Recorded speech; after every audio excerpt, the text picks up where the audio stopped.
All right, guys, thanks for coming back to another video. Today we are going to be adding some G10 liners to a set of handles, and I'm going to just show you real quick how I do it. This is some stabilized poplar burl that's dyed blue. You can see really cool stuff, but we are going to add some G10 liners to these handles to A, give it kind of a cool look, and B, to kind of add some stability to those scales. So I like using the 0.60 thickness G10. You can get this all over the place. Any of the knife supply places carry it.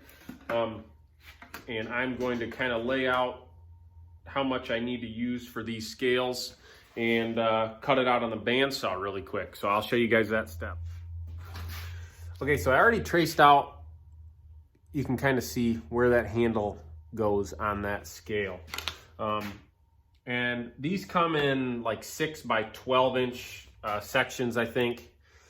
And I try to just get the most bang for my buck as far as spacing and stuff like that. So I try to cut down my scales first before I add my liners to it. So you can see that's about all we need. And I'm gonna take this over to the bandsaw and cut this little section out.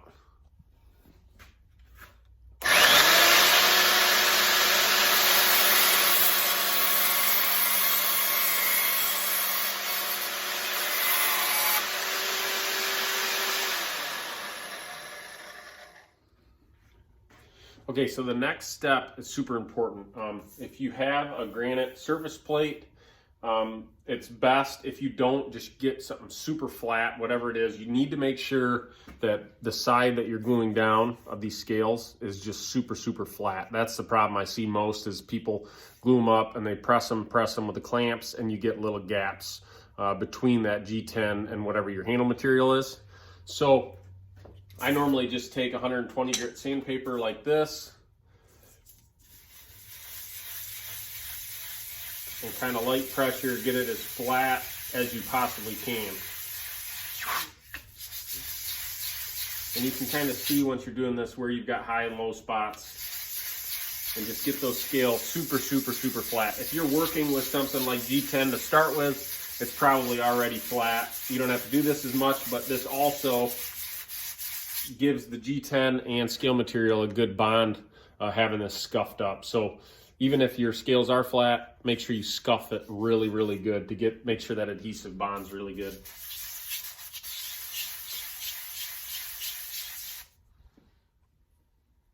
Okay, so you can see the scales are really super flat now.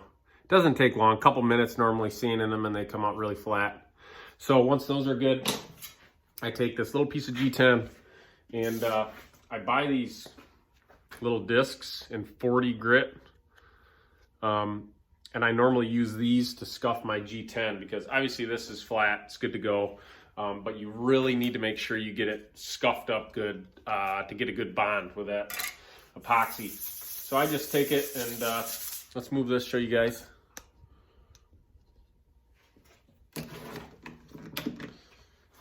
I just lightly scuff it until it's all white. Like this. You're not really messing with, making this piece uneven. You're just scuffing it up lightly and getting a really good surface. That's key to this whole thing. Don't skip this step. If you don't scuff it good, you're gonna have a problem. So you can see where I've scuffed it good, and you can see this all still needs to be. You want it all to look like this. And if you don't have 40 grit, I've done this with 120 grit too, and that works fine. But I kind of feel like the grittier you can get it, the better. So I'm gonna finish this up and I'll show you guys the next step. Okay, so once you get those all scuffed, you're kind of ready to start the glue up process and get this going. So what I do is I take a piece of wax paper and put it on this is just like a 1x4, and it gives you a good flat surface to glue to.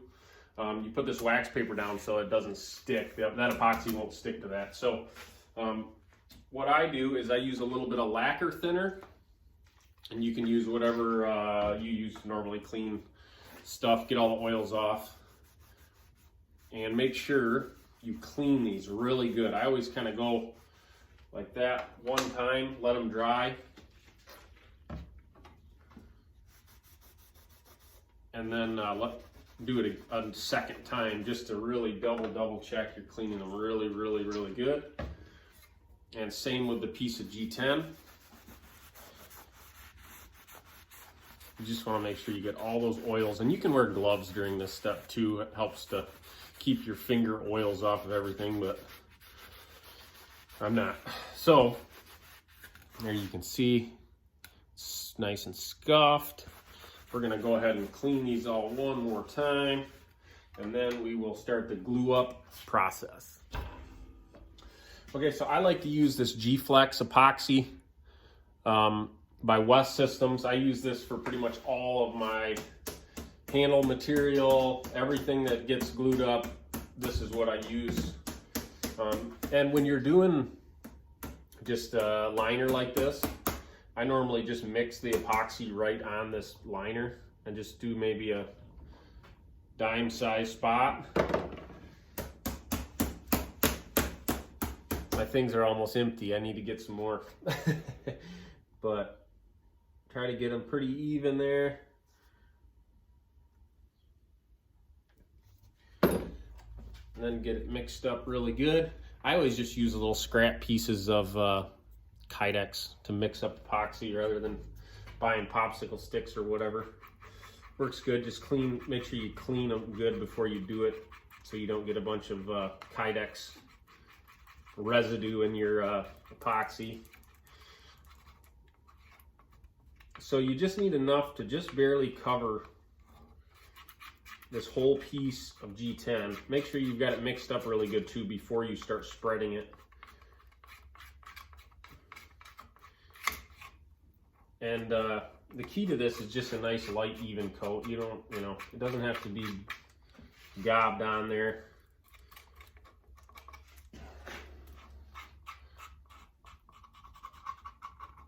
Just make sure you're covering every little bit. And there's a little piece of Kydex like I was telling you about. Okay. Now, this step I've experimented with a lot because a lot of people say you don't need to put a lot of pressure on this when you go to glue these and clamp them. And I've tried it both ways to where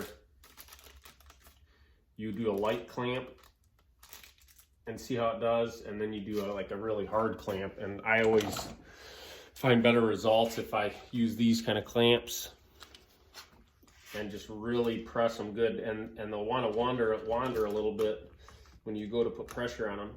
So you got to make sure that the whole thing is covered with that G10. It doesn't slide out from one side here.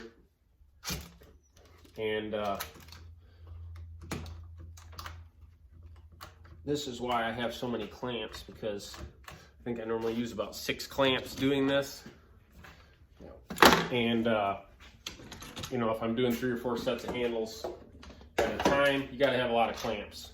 I buy these clamps from Harbor Freight actually, and they're only like $3 or $4 a piece, and they actually work really good. So there's a little tip. But you can see I'm putting quite a bit of pressure on this. And there's that one, so that one. Okay.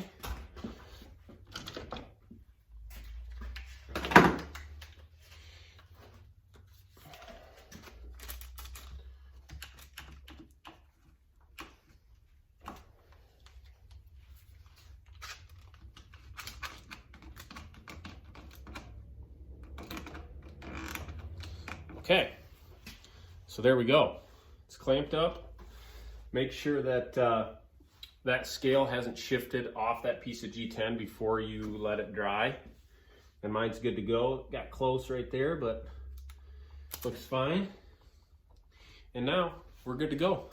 So, not a super exciting video for today, but at least you maybe learned something. And I got asked a ton about this, and you know, every time I can ask or do one of these videos and maybe save you guys a little bit of time experimenting, and like I did a lot, it's all good. So drop a comment below, let me know what you want me to cover in next week's video, and thanks for watching.